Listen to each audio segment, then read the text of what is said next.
오늘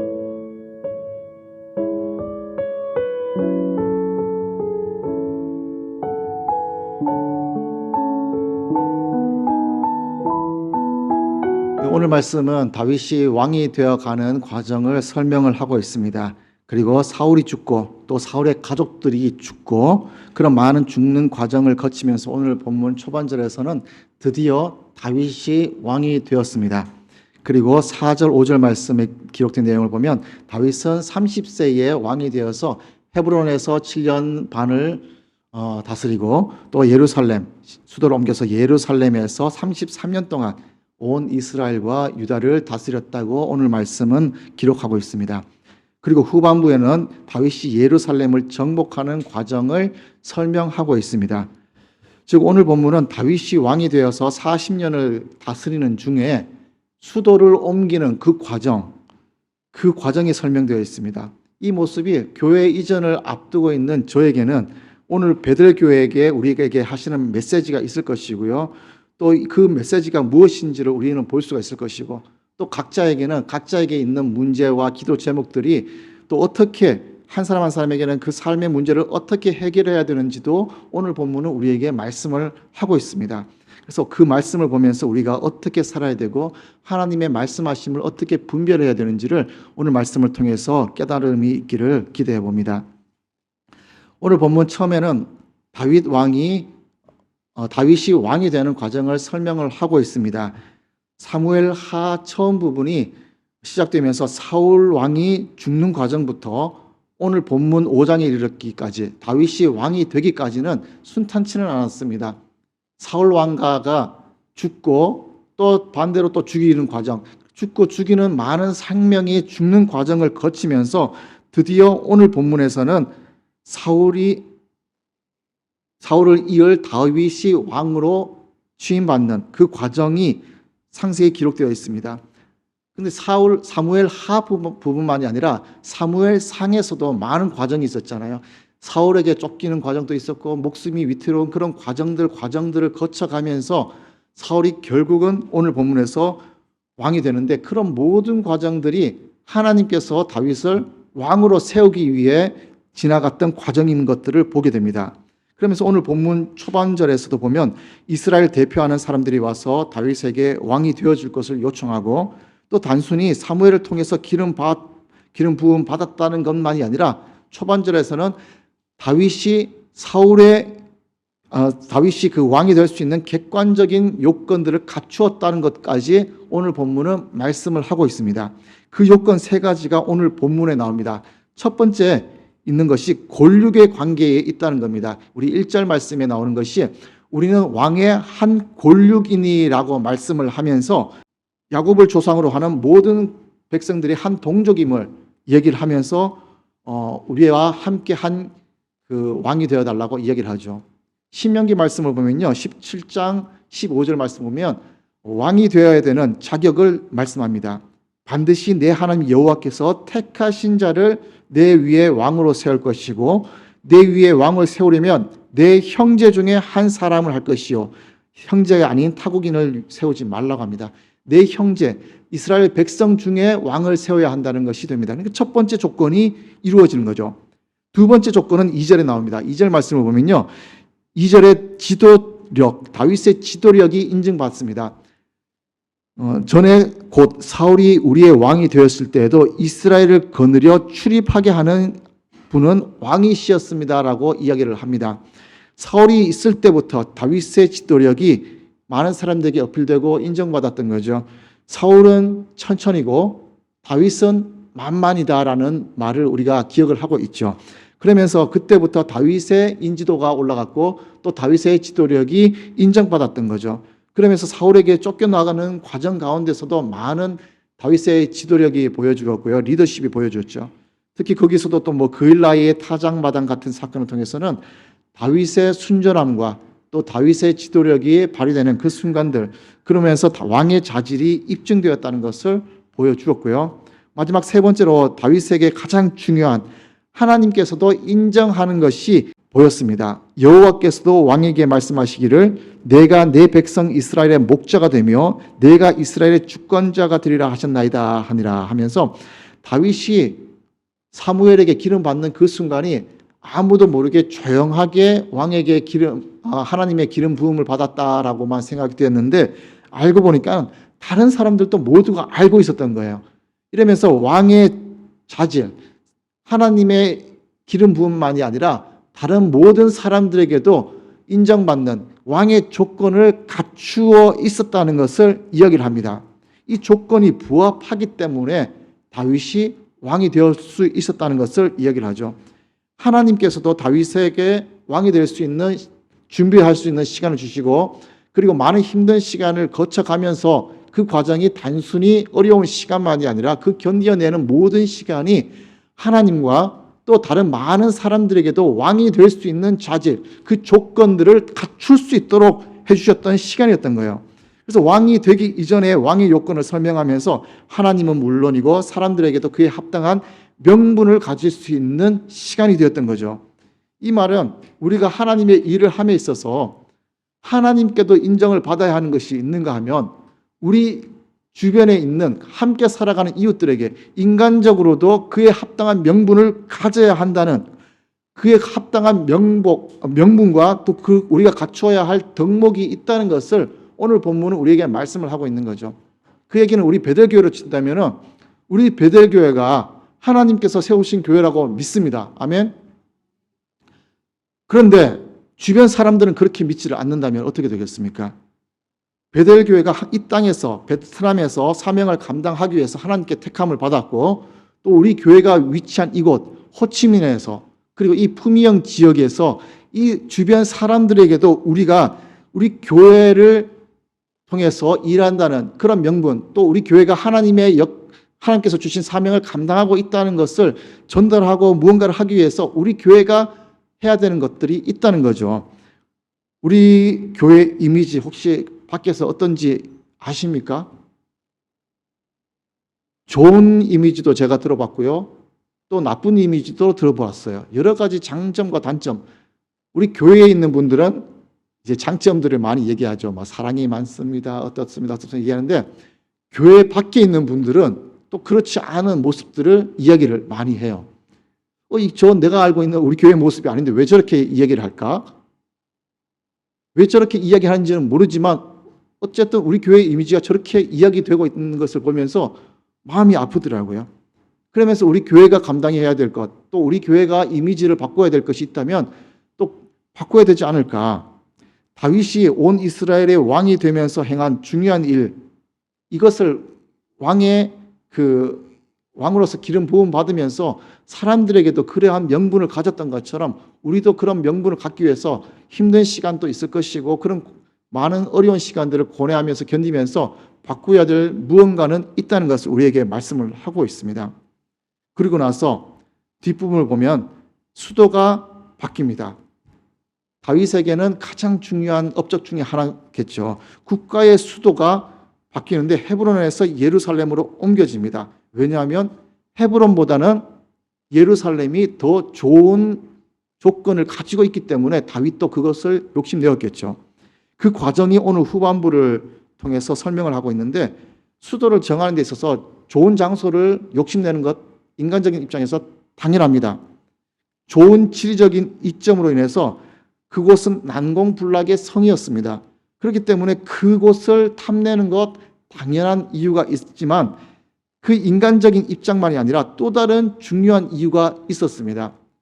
다윗 이전의 시대 창세기를 보면요, 아브라함이 그 당시에 멜기세덱과 관련된 그 왕도를 나타내는 그 장소가 이 예루살렘이었고요, 또 이곳은 거룩한 아브라함이 모리아산에서 제단을 쌓아서 이삭을 바쳤던 장소가 예루살렘입니다. 그래서 여호와의 산이라고 불렀던 곳이 이곳이었기 때문에 이곳을 정복해야만 됐어요. 이방인이 정복하고 있는 이 땅을 하나님께서 하나님의 거룩한 땅으로 바꾸기 위해서는 이곳을 정복을 해야 됐던 거죠. 당시 예루살렘 이곳이 유다 지파와 베냐민 지파의 경계에 위치해 있어서요, 어느 지파에도 속하지 않았습니다. 여부수 사람들이 이 땅을 정복하고 있었어요. 예루살렘을 정복을 위해서 베냐민 지파가 시도했지만은 사사시기 시대를 보면 그 기록이 나와 있어요. 그런데 실패를 했어요.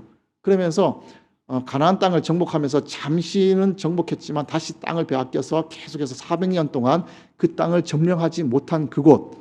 그래서 베냐민과 에브라임 사이에 왕래를 하면서 그 땅을 가로막고 있는, 그 왕래를 가로막고 있는 그 땅이었기 때문에 이 예루살렘을 정복을 해야만 했습니다. 이 예루살렘이요, 우리가 공부해 보신 분들은 알잖아요. 우리 셰퍼드 해보신 분들은 알겠지만 이 예루살렘이 땅이 너무 좋아요. 지대가 높고요. 우리 지도를 보면요, 지대가 높고요, 또 방어력이 좋아서 난공불락의 성으로 불려 있어요. 지대만 높은 것이 아니라 이 지도를 보면요, 왼쪽으로는 흰놈 골짜기가 있고요, 오른쪽으로는 기드론 골짜기가 있어서 물로 이렇게 둘러싸여 있기 때문에 삼면이 물로 둘러싸여 있어요. 지대도 높고 물로 둘러싸여 있기 때문에 외세의 침략이 되게 어렵고 그 성을 방어하는 것은 너무나 쉬운 그런 입지적인 조건을 가지고 있었어요. 그렇게 좋은 땅이라면 그 땅을 정복하려면 어떻게 했어요? 반대로 보면 정복하는 것은 너무나 어려운 거죠. 그래서 6절에서 설명하기를요, 맹인과 다리 저는 자라도 너를 물리치리라. 이 맹인과 다리 저는 사람이라는 것은 정말 이 장애우를 얘기하는 것이 아니라 저렇게 힘없고 약한 사람이라도 이 성을 지킬 수 있을 것이다. 그 정도로 지리적 요건이 좋다라는 것을 이야기를 하는 거죠. 그래서 이 땅, 이 지리적 장애를 어떻게 극복하냐에 따라서 이 다윗성을, 예루살렘 성을 정복하느냐, 정복하지 못하느냐의 전쟁의 승패가 달려 있는 거죠. 여부수 사람들이 다윗을 이렇게 놀렸습니다. 이렇게 약한 사람도 너희를 다 방어할 거야. 이렇게 조롱을 했습니다. 그런데 이것은 단지 지리적 요건만이 아니라 다윗에게는 군대가 크지 않았거든요. 저 파란색으로 된 글씨를 보면요, 왕이 지금 그 다윗을 얘기하겠죠. 다윗과 그의 군대가 아니라 그의 부하라고 얘기를 한 거예요. 군대의 규모가 되지 않는 그의 부하 몇 명을 데리고 어떻게 쳐들어와서 이기겠느냐, 이렇게 조롱하는 거예요. 지리적 좋은 입장, 그리고 군사적인 뭐라 그럴까요? 수와 그 모든 외적인 것들을 볼 때 이 비교가 되지 않는 거예요. 그러다 보니 당연히 이렇게 힘없는 사람도 이길 거야 라고 조롱을 하는 거예요. 세상적으로는 말도 되지 않는, 전쟁에서 이길 수 없는 저 조건에서 전투를 하면 어떻게 될까요? 이길 수 있겠습니까? 일반적인 방법으로는 이길 수 없을 거예요. 삼면이 강으로 둘러싸여 있고요. 그리고 위에서 이렇게 치는데 그것을 어떻게 이길 수 있겠어요? 수적으로도 열세예요. 그런데 이길 수 있는 방법이 있었습니다. 우리 8절을 보면요, 그렇게 이겼던 방법이 나옵니다. 그날에 다윗이 이르기를 누구든지 여부수 사람을 치거든 어디로 올라가요? 물 깃는 데로 올라가라고요. 물 깃는 데라고 하니까 뭐 우물같이 생각할 수도 있지만 히브리어로 보면 치노르라고 하면서 수로라고 이야기합니다. 수로. 이 수로를 얘기하면서 이 수로가 1867년에 찰스 워런에 의해서 발견되었습니다. 지도를 보면은 위에서 물이 흐르고요, 또 밑에서도 이렇게 물이 빠져나가고 기원샘까지 빠져나가면서 이런 물이 생기는데 저런 터널 같은 데는 지나갈 수가 있을 거예요. 그런데 수직적으로 샤프트가 있는 거 보이시죠? 저 수직적으로 올라가는 저 부분이 49피트입니다. 우리가 이야기 쉽게 150m예요. 저 곳으로 공략하면 이길 수 있겠다. 적은 숫자라도 저곳으로 공략하면 이길 수 있겠다 해서 저곳으로 갔죠. 그래서 결국 저곳에서 여부수 사람들을 이겼습니다. 그래서 어떤 부분들은 저 터널과 같은 부분도 있고 저렇게 수직적인 부분도 있는데 터널 같은 부분은 웬만한 사람들을 갈 수 있지 않을까요? 저 같은 사람도 갈 수 있을 것 같아요. 그런데 저기 수직적인 부분 150m를 저렇게 암벽 등반하듯이 올라가야 되는데 저 부분은 더 어렵겠죠.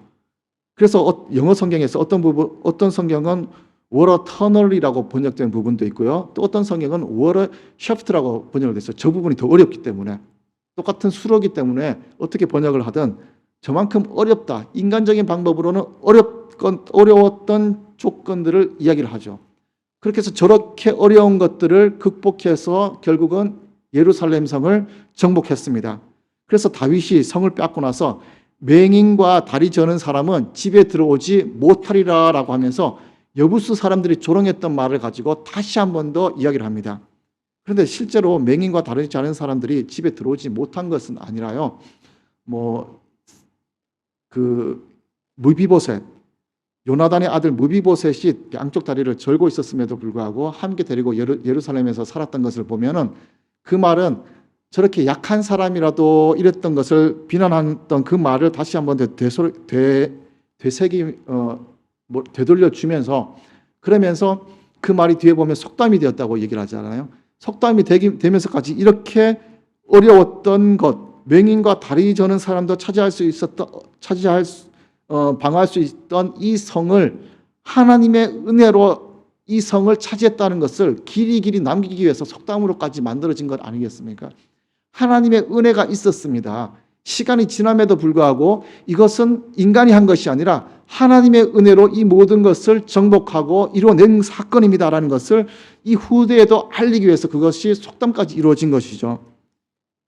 지나고 나서는 이것이 또한 하나님의 은혜로 우리가 꿈꿔왔던 그 새로운 예루살렘, 천국에 대해서도 이야기한다고 합니다. 다리 저는 자라도 할지라도 무언가 부족한 사람인 것 같이 보이는 사람이라도 새 예루살렘, 천국에 가면은 이 모든 것이 하나님의 은혜에 동참할 수 있다는 것을 우리에게 말씀하시고요. 또 이 땅에서는 우리가 뭔가 부족한 것 같은 사람, 그런 사람일지라도 하나님께서 불러주실 때에 그 천국 잔치에 참여할 때에 그 감사한 것, 그 은혜, 누구든지 새로운 모습으로 그 천국 잔치에 새로운 예루살렘에 참여할 수 있다는 것도 우리에게 말씀을 하고 있는 거죠. 이렇게 할 수 있는 것, 만군의 여호와 하나님께서 함께 하시기 때문에 가능한 것입니다. 지난주부터 우리 사무엘 하의 말씀을 계속해서 묵상을 하고 있습니다. 새벽마다 사무엘 하의 말씀을 묵상하고 있는데요. 예전에는 사무엘 상과 사무엘 하의 말씀을 묵상하면서 그냥 단순히 역사적인 시간의 순서로만 제가 보아왔어요. 사무엘 상과 사무엘 하의 기준이 되는 것이 사울 왕의 죽음을 기준으로 사울 왕의 죽기까지는 사무엘 상, 그리고 사울 왕이 죽은 이후의 역사적인 사건은 사무엘 하로 기록되어 있습니다. 그래서 저도 단순히 역사적인 사건으로 사울 왕의 죽음을 기준으로 상과 하를 나누어서 그냥 읽고 묵상했는데 이번에 묵상하면서 제가 새로운 관점을 하나 발견을 했어요. 그 새로운 관점이 사무엘 상과 사무엘 하에 전혀 다른 전개를 펼쳐주더라고요. 사무엘 상 1장이 뭐로 시작되는지 기억나시죠? 사무엘 상 1장은 생명을 바라는 한나의 기도가 나옵니다. 한나가 아들을 달라고 기도를 했을 때 하나님께서 새로운 생명을 그 기도에 응답하는 장면이 사무엘상 1장에 나오죠. 그런데 사무엘 하 1장에는 사울 왕의 죽음이 나옵니다. 생명과 죽음의 대조적인 부분이 나오죠. 그리고 2장을 건너가면요. 사무엘상 2장에는 생명을 받은 한나가 감사해서 감사의 기도가 나오고 하나님을 찬양하고 영광 올려드리는 부분이 2장에 나와요. 그런데 죽음으로 시작된 사무엘 하는 2장이 되면요. 사울 왕가와 다윗 왕가가 싸우는, 그래서 379명이 죽는 그런 놀라운 죽음의 일들이 펼쳐지더라고요. 그 뒷부분을 계속 보면요. 사무엘 상에도 전쟁이 나고 뭔가 다 일어나지만 그런 것을 통해서 하나님께서 역사하시는 것들이 나오죠. 하나님께서 기름 부으는 장면 나오고 하나님께서 전쟁을 치르면서 전쟁을 승리케 하시는 하나님께서 역사하시는 방법이 사무엘 상에 나오는가 하면은 사무엘 하는 하나님의 역사보다는 인간의 방법들이 나와요. 사람을 죽이고 또 왕이 되기 위해서 뭔가를 하고 그래서 압살롬이 반역하고 다말의 사건 또 다윗의 가장 실수 밧세바를 범하는 그런 실수적인 장면도 사무엘 하에 나오잖아요. 인간적인 면목이 사무엘 하에 나와요. 사무엘 상은 하나님의 역사가 쭉쭉 펼쳐지는가 하면 사무엘 하에서는 인간적인 방법으로 뭔가 계속 펼쳐지는 것 같아요. 그래서 어제까지 새벽마다 봤던 말씀이 인간적인 방법으로 무언가가 사람을 죽이고 정치적인 방법을 이용하는 방법이 나왔는데, 그런데 오늘 본문은 그제서야 오늘 본문 10절에서 처음으로 이런 고백이 나와요. 하나님께서 다윗과 함께하는 이 본문이 오늘 5장 10절이 되어서야 이제서야 나와요. 함께 한번 읽어보겠습니다. 시작.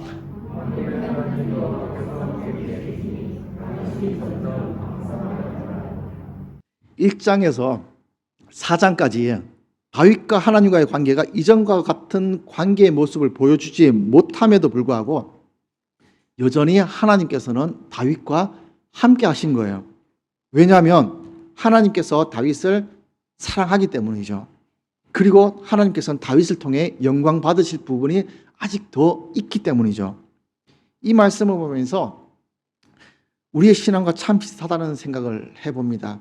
우리의 신앙이 항상 좋게만 있지는 않잖아요. 신앙에 기복이 있어서 기복에 떨어지기도 하고, 또 신앙이 좋을 때는 하나님 제가 목숨 걸고 말씀을 전하겠습니다. 하나님 내가 목숨 바쳐서 사명을 감당해 가겠습니다. 이런 굳은 결단이 있는데 주변의 상황과 뭔가 어려움이 있으면 내 신앙도 같이 흔들리게 돼요. 그러면서 하나님 이거 어떻게 할까요? 이거 내가 오늘 교회 가야 되나 말아야 되나, 내가 이런 문제가 있는데 교회 가 말어, 기도해 말어. 이런 우리의 흔들리는 신앙이 있기도 하잖아요. 하나님께서 다윗에게 기름 부었는데, 그러면 다윗도 그것을 알기 때문에 다윗도 왕이 될 거예요. 그런데 이전 부분을 보면 다윗도 자신의 생각대로 왕이 되려고 하는 모습들이 보여집니다. 특히 3장을 보면요, 다윗이 왕이 되기 위해서 정치적인 방법을, 인간들이 하는 방법을 내세웠습니다. 다윗이 사무엘상을 보면요, 다윗이 사울 왕을 피해서 도망할 때 자기의 첫 아내 미갈도 떠나게 되죠. 그리고 사울이 미갈을 다른 남자에게 시집을 보냈어요. 그렇게 헤어지고 다윗에게도 그 사이에 6명의 아내가 생기고 또 6명의 자녀가 생겼어요. 그럼에도 불구하고 사무엘 3장을 보면요, 다윗이 다시 미갈을 찾았습니다. 그래서 3장 14절을 보면요, 이렇게 얘기를 합니다. 내 처 미갈을 내게로 돌리라. 그는 내가 전에 블레셋 사람의 표피 100개로 나와 정혼한 자이니라. 이 얘기를 보면 미갈을 찾는 이유가 사랑해서 찾는 게 아니라 내 소유라는 거예요. 내 포피 100개로 나와 정혼한 자다. 내가 값을 치루어서 내 소유가 된 미갈을 데리고 오라는 건가요? 왜 데리고 오냐면요, 사울 왕의 딸이기 때문에요. 왕가의 혈육이 있다는 것은 왕이 되기에 좋은 조건을 가지고 있는 거예요. 이런 정치적인 계산을 하면서 다윗이 왕이 되고자 했던 그런 생각들, 많은 것들을 펼쳤음에도 불구하고 하나님께서는 이런 모든 것을 다 무시하고 하나님의 방법대로 오늘 본문 초반에는 왕으로 세워주셨고요. 또 오늘 후반절에도 수도를 옮기는 데 있어서도 하나님께서 함께 하셨기 때문에 그 모든 것들이 이루어진다는 것을 이야기하는 거죠. 이 얘기가 하는 것은 우리가 신앙의 기복으로 사무엘하 1장에서 4장까지 나눈 것처럼 인간적인 어떤 방법으로 무언가를 해결하고 하려고 해도 될 때도 있겠지만 되지 않을 때도 있겠죠. 그런 모든 방법들을 동원해서 함에도 불구하고, 내가 하나님을 떠난 것 같음에도 불구하고 하나님께서는 여전히 우리와 함께 하시기 때문에 우리의 일들을 처리해 주신다는 거죠. 우리의 문제들을 해결해 주신다는 것들을 오늘 본문은 우리에게 말씀을 하고 있는 거죠. 사무엘상과 사무엘하의 차이, 아까 말씀드린 생명과 죽음의 차이였고요. 그로 인해서 하나님께서 펼쳐주시는 것인지 인간이 펼쳐주시는 건지도 우리가 볼 수가 있습니다. 지난 새벽마다 나눈 말씀, 이런 인간적인 생각으로 이루어진 일들이 많이 진행되는 것을 보고요, 하나님을 찾는 모습이 없는 그런 다윗을 보면서도 하나님께서 다윗을 지켜주셨어요. 육적으로는 정복할 수 없는 이 난공불락의 예루살렘 성이었습니다. 이것을 정복하기 위해서 그 사람들도 조롱하는 그런 가운데 있었어요. 그럼에도 불구하고 다윗이 함께하는 하나님께서 다윗과 함께하기 때문에 승리케 하셨죠. 이 말씀이 오늘날 저에게도 힘이 되는 거죠. 우리 교회가 위치하고 있는 이곳, 그리고 이전해야 되는 그곳, 어떻게 해야 되는지 아무것도 모르는 상황에서 우리가 기도하면서 바라보고 있어요. 내가 세상적으로 빠져 있어서 되지 않나? 하나님께 잘 매달리고 있어서 되나 안 되나?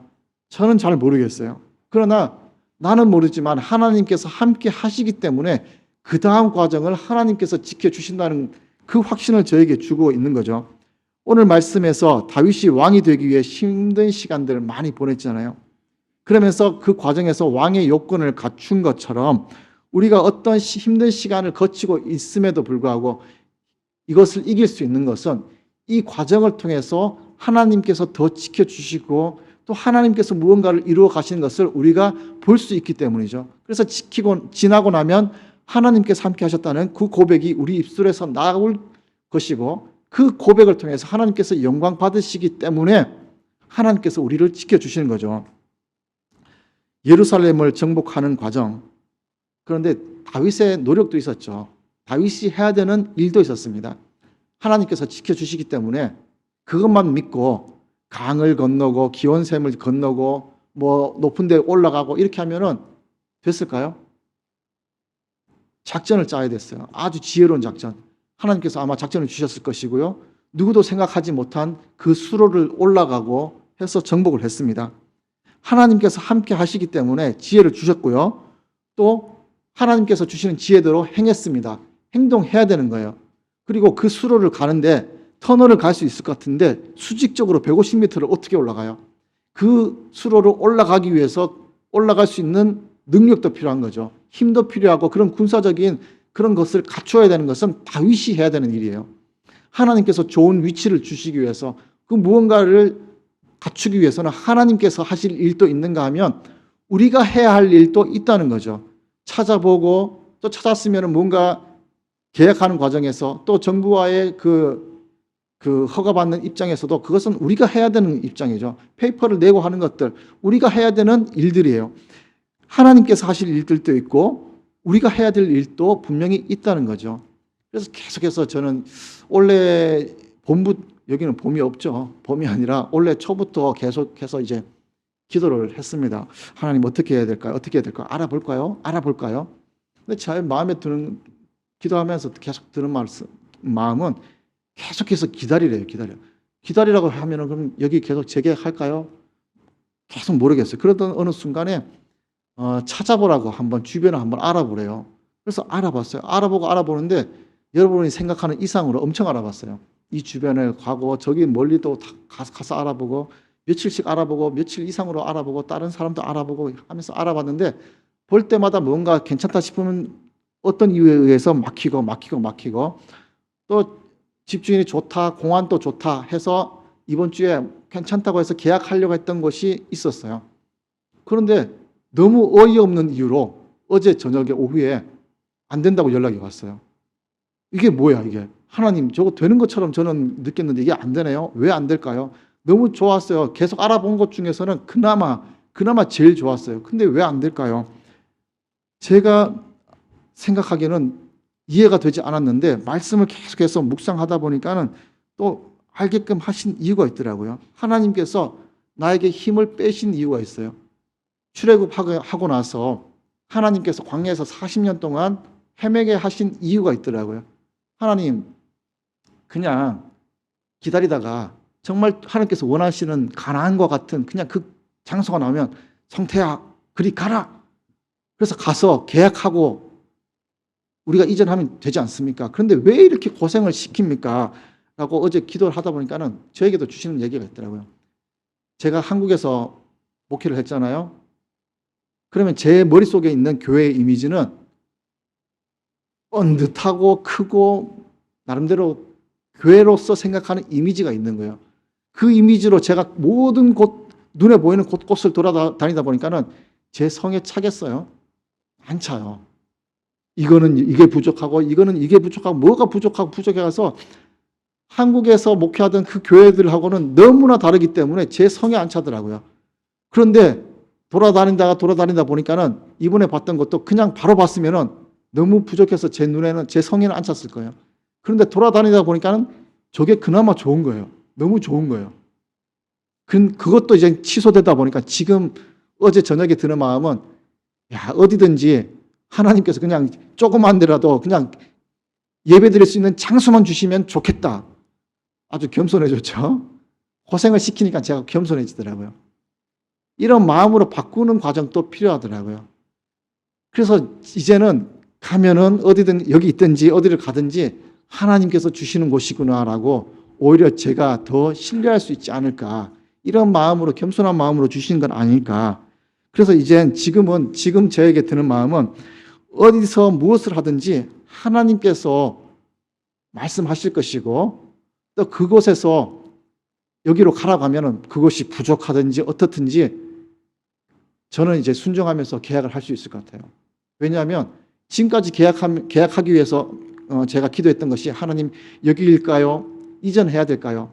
제일 첫 번째로 기도했던 제목이 하나님께서 일하시기 가장 좋은 것을 달라고 기도를 했는데 그런 기도 가운데 제가 보는 건물은 하나님 여기는 여기가 좀 부족한데요. 하나님 여기는 여기가 부족한데요. 이런 마음으로 계속 보고 있더라고요. 이 마음을 깨주신 거예요. 그리고 나서 가라고 하시는 곳 그것을 우리 이제 정복한다면은 하나님 이 말씀대로 하나님께서 지혜 주시고 하나님께서 보여주시는 그것 그리고 정복할 때 그리고 내가 해야 될 일들을 알려주십시오라고 겸손하게 되더라고요. 그러면 지금 제가 무엇을 해야 될까요?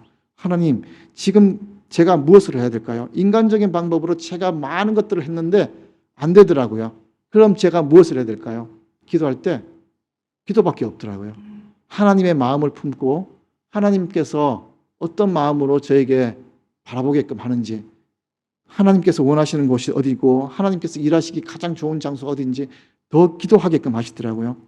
그리고 또 주변을 바라보면서 또 이런 마음이 들더라고요. 다윗도 예루살렘을 정복하기 위해서 좋은 것을 품었잖아요. 난공불락의 성이었고요. 또 조상 아브라함 때부터 이어졌던 그런 관계로 인해서 저것을 정복하겠습니다라고 마음의 소원을 품었던 것이죠. 그래서 내 마음에도 저런 소원을 품으면 좋겠다. 저만이 아니라 여러분에게도 그런 소원을 품었으면 좋겠습니다. 그래서 빌립보서 2장 13절은 이렇게 기록되어 있죠. 우리 함께 봉독해 보겠습니다. 시작.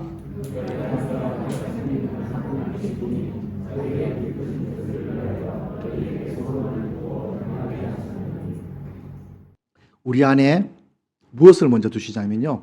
소원을 먼저 두시는 거예요. 그래서 하나님 나 이거 하고 싶습니다. 하나님의 영광을 위해서 이런 것도 하고 싶습니다.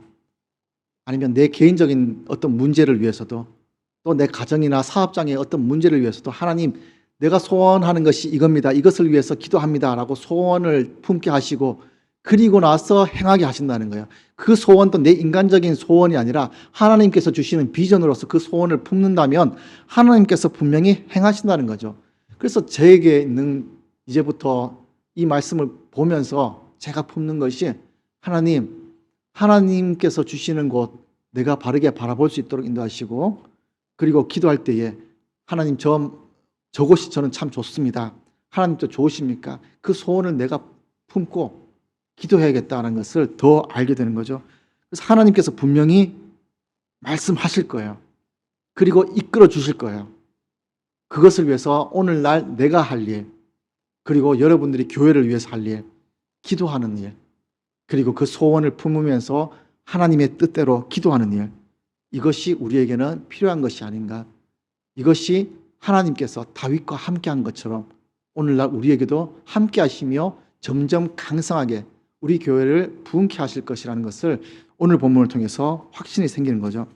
이것은 교회의 문제 그리고 여러분 개인의 삶의 문제에 있어서도 하나님께 소원을 두시고 기도하셔야 됩니다. 오늘 말씀을 마무리합니다.